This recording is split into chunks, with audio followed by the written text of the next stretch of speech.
Well, here we are and here we are.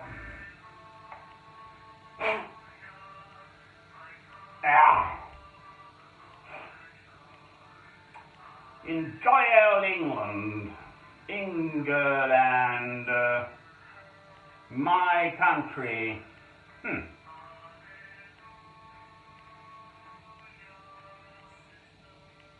There's no escape in this world. Where can one escape to? Only here within, to God.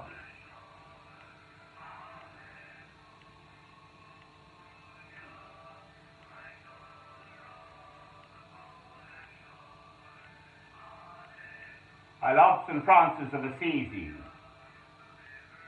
whose dates are 1182 to 1226. To me, the most beautiful Christian spirit who has ever lived since the early apostles and so on, who actually knew Christ.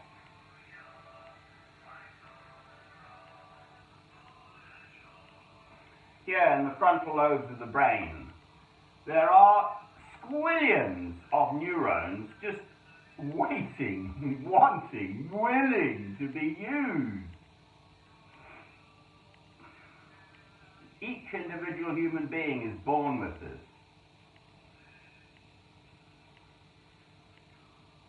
This virtually infinite capacity in the lifetime of one human being to record all our senses.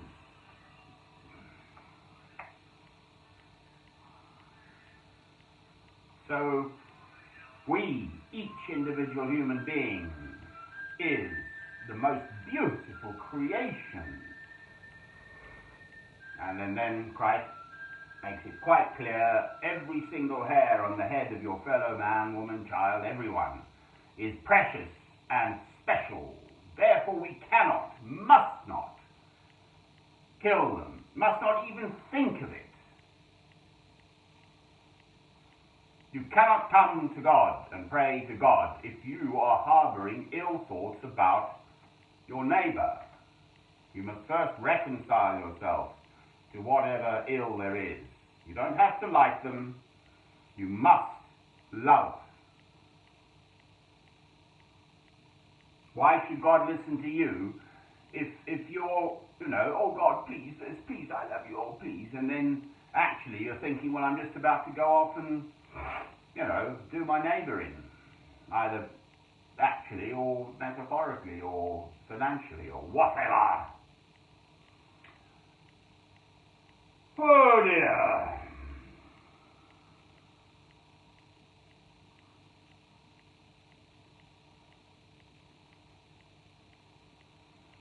Well, she is most certainly not perfect, England.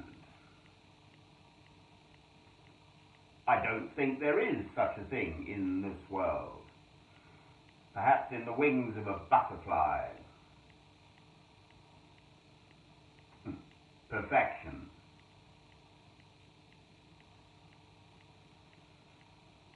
But there obviously is much that is good. Equally, I think one has to recognize that, quite frankly, British history has got some pretty ghastly acts, periods within it. And still now, in my lifetime, specifically the Second War in Iraq, Mr. George W. Bush, Mr. Tony Blair of Britain, the Prime Minister, the Second War in Iraq, tens of thousands of innocent human beings slaughtered in Iraq, so we, the West, could continue to have our oil. That is, as far as I'm concerned, exactly what was behind the two wars in Iraq, but especially the second one. They were worried that Saddam Hussein would wander in, as it were, to Saudi Arabia and get hold of their oil. He had the battle-hardened troops. America had armed the fellow against Persia, Iran, and there he was. So the father, George Bush, didn't succeed in taking him out. With Kuwait, the first war in Iraq, so that's, if you like, laid the seeds of the second war, and collateral damage was just an acceptable price the West was prepared to pay. Ha, ha, ha.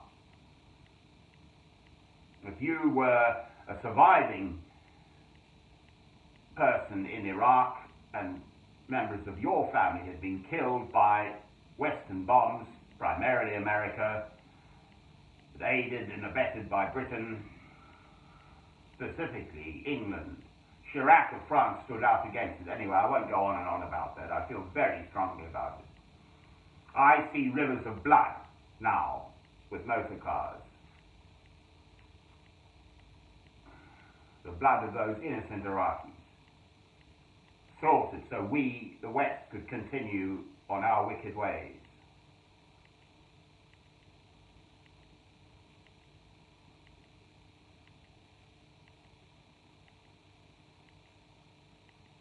I'm reading this great big tome here, introducing the Bible, but it's gives one all sorts of insights into the Bible and the characters there within and how we got it and stuff. It's very interesting. Jewish history and God's chosen people and the other empires around and the prophets and so on. I'm still in the early books. Very interesting. God's chosen people, the Israelites. Here's a question. Were the prophets anti-Semites? For it is they who railed against the fact that God's chosen people, his people, had gone astray and started worshipping gods, Baal and so on. Ha! To point out to someone that what they're doing is evil, against God's will, that's what makes it evil, is not anti-Semitic. Ha!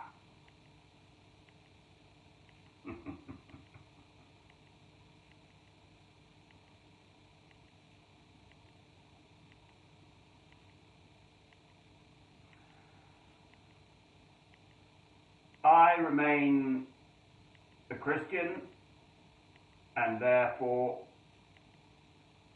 firmly in faith believing that Christ will come again. We should live our lives each day in that sure and certain hope.